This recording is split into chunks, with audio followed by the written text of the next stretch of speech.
China wasn't always a dictatorship from the beginning. India and China, both nations, used to dominate the world with their economy, but after 100 years of great humiliation and wars, China became one of the poorest nations in the world. The Chinese Communist Party was majorly inspired by the USSR's communism, run a nation by the single party. Then comes 1949. The Communist Party of China, CPC, won an extended and delicate war.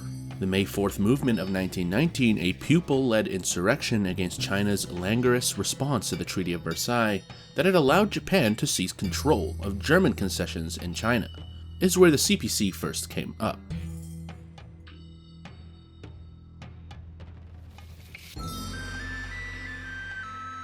One of the crucial factors behind China's success as an absolute is the strength of its leadership.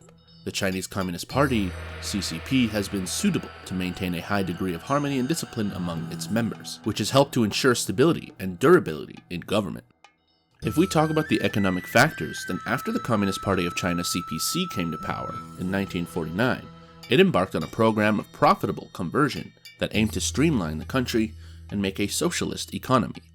The period from 1949 to 1978 saw significant changes in the structure and performance of the Chinese economy. In the early times of the People's Republic, the CPC introduced a series of land reforms that redistributed land from landlords to peasants, as well as nationalized numerous diligence and established a centrally planned frugality. The state took control of husbandry, assiduity, and trade, and enforced a system of state planning to allocate finances and set product targets. During the 1950s, the Chinese government focused on maximizing the nation's output, and they heavily focused on steel, coal, machinery, and agricultural productivity. The main purpose was to increase employment opportunities and productivity. The Great Leap Forward, which was launched in 1958 under the leadership of the first communist Chinese president Mao Zedong, was an ambitious attempt to accelerate profitable growth through rapid-fire industrialization and collectivization. Still, the crusade was marred by over-optimistic targets, poor planning, and inefficiency, and affected by a wide shortage that caused millions of deaths. After the setback of the Great Leap Forward reform, CCP implemented a series of reforms to counter the serious economic problem. In the 1960s and 70s, they seriously focused on economic development. Despite all these reforms, China remained an underdeveloped and poor nation. China was also lacking in technological development, unlike Western nations. Then comes the legendary Chinese leader who changed the Chinese economy and China overall, completely in a positive manner. He was the second Chinese Communist president, Deng Xiaoping. He had a great understanding of leadership and economic development.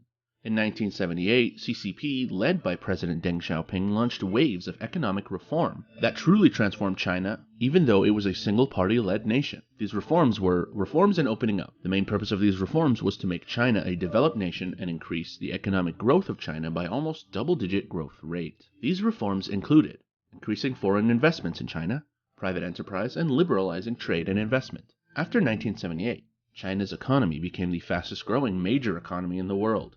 And between 1978 and 2000, China experienced significant changes in its economic structure, performance, and international status.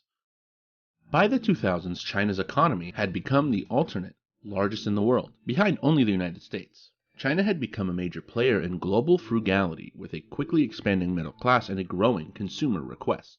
The government continued to play a significant part in the economy, but private enterprise and foreign investment had come decreasingly important motorists of growth. China's profitable growth has not been without its challenges. Still, the country has faced issues similar to rising income inequality, environmental decline, and a growing population. In recent times, the government has tried to address these challenges by enforcing programs similar to the Made in China 2025 plan, which aims to upgrade China's manufacturing assiduity, and the One Belt, One Road action, which seeks to ameliorate structure and trade links with countries in Asia, Europe, and Africa. Despite these challenges, China's economy has continued to grow at a rapid-fire pace. As of 2022, China's frugality is the world's largest in terms of purchasing power parity, and the country is home to some of the world's largest and most innovative technology companies. Another factor that has contributed to China's success with absolutism is the effectiveness of its bureaucracy. China's bureaucracy is largely centralized with a clear chain of command and a well-defined system of rules and regulations. China's culture also plays a part in its success with absolutism.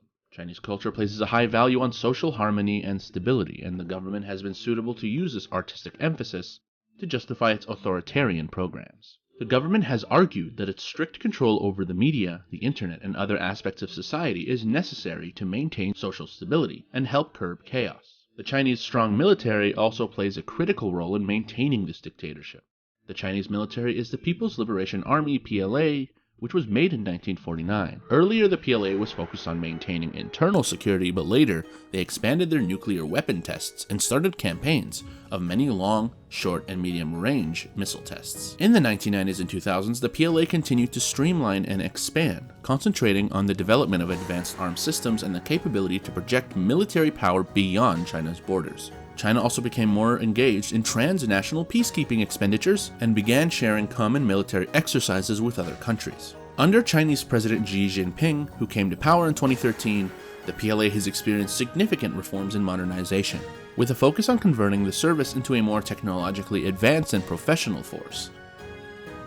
Overall, the Chinese service has experienced significant changes and modernization since its establishment in 1949 and has become a major force in global affairs. While China's success as an absolutist is emotional, it's important to note that this success has come at the cost of political freedom, moral rights, and other popular values. The Chinese government's strict control over the media, the internet, and other aspects of society has been criticized by numerous human rights groups, and the government has been indicted with committing human rights violations against ethnic minorities and political dissidents. In short, China has seen great growth and success on every front, whether it's soft power, economy, or military power, despite having a single-party rule, which is a dictatorship.